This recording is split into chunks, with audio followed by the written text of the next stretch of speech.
2823 ಎಕರೆ ಸೇರಿದೆ. ನಮ್ಮದು ಇರತಕ್ಕಂಥದ್ದೆಲ್ಲ ಫಲವತ್ತತೆ ಒಂದು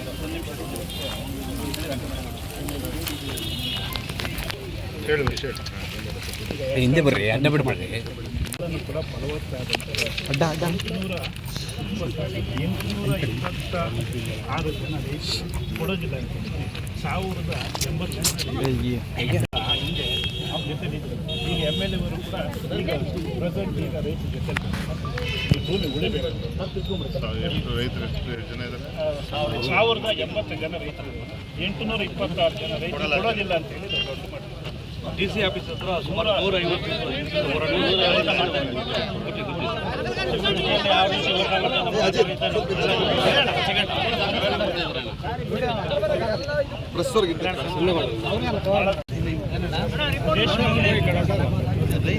ಸ್ವಲ್ಪ ಆಗ್ಲ ಬನ್ನಿ.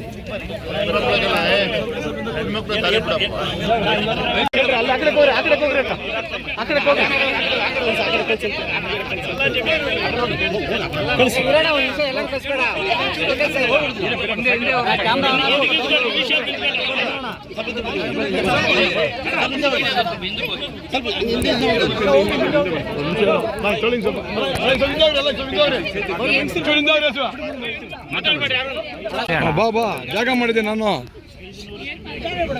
ಇದೇ ಭಾಗದಲ್ಲಿ ರೇಷ್ಮೆ ಇವತ್ತು ಅಂತಾರಾಷ್ಟ್ರೀಯ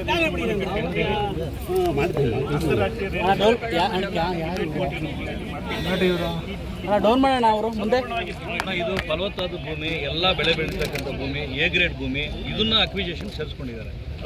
ಎಷ್ಟು 150 ದಿವಸದಿಂದ ಹೋರಾಟ ಮಾಡ್ತಾರೆ, ಹಗಲು ರಾತ್ರಿ ಹೋರಾಟ ಮಾಡ್ತಾ ಇದ್ದಾರೆ. 24 ಅಹೋರಾತ್ರಿ ರೆಡಿ ಮಾಡ್ತಾ ಇದ್ದೀವಿ. ಹೆಣ್ಮಕ್ಳು ರಾತ್ರಿ ಆಗ್ಲಿಕ್ಕೆ ಜಿಲ್ಲೆಯಲ್ಲಿ ಎಲ್ಲಿಲ್ಲ ನಾವು ಏನು ಹಸುಗಳು ಎಮ್ಮೆಗಳೆಲ್ಲ ಕಟ್ಟಿ ಹಾಕೊಂಡು ಅಲ್ಲೇ ಜೀವನ ಮಾಡ್ತಾರೆ.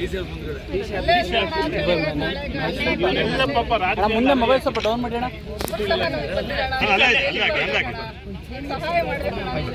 ನೀವು ಬಿಡ್ದೀವಿ ಯಾವ ರೀತಿ ಹೋರಾಟ ಮಾಡ್ತೀವಿ ಅದೇ ರೀತಿ ಗೊತ್ತಾಯ್ತಣ್ಣ, ಇಟ್ಕೊಳ್ಳೋ ನಾನು ಯಾವ ಜಮೀನು ಇಲ್ಲಿದು ಇಲ್ಲೇನಾಗಿದೆ ಇದೇನು ಮಾರ್ಕ್ ಹಾಕಿದೆ. ಇದು ಬಂದು ನಮ್ಮ ಪೇಂಟ್ ಇರೋ, ಇದು ಬಂದು ಎಣಂಬು, ಇದು ಬಂದು ಒಂದೊಂದು ಕಲರ್ ಕೊಟ್ಟಿದ್ದಾರೆ.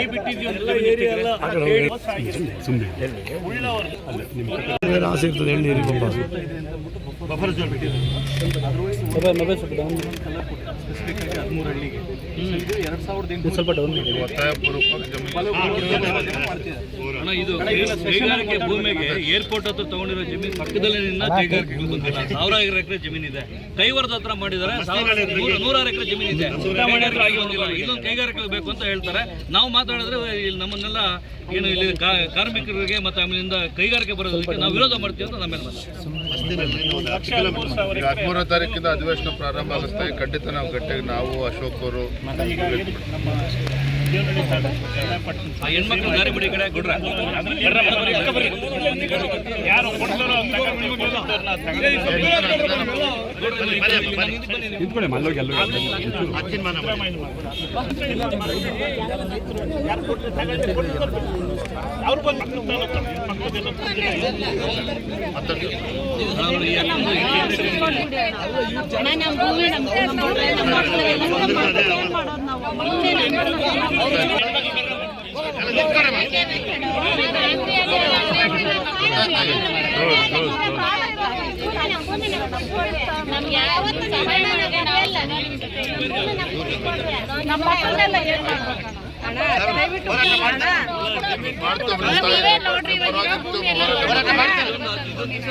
DC ಆಫೀಸ್ ಹತ್ರ ಮತ್ತೊಂದ್ಸರಿ 150 ದಿವಸ ಆಗಿದೆಯಲ್ಲ, ಮತ್ತೊಂದ್ಸರಿ ನಾವೆಲ್ಲ ಬಂದು ಸ್ವಲ್ಪ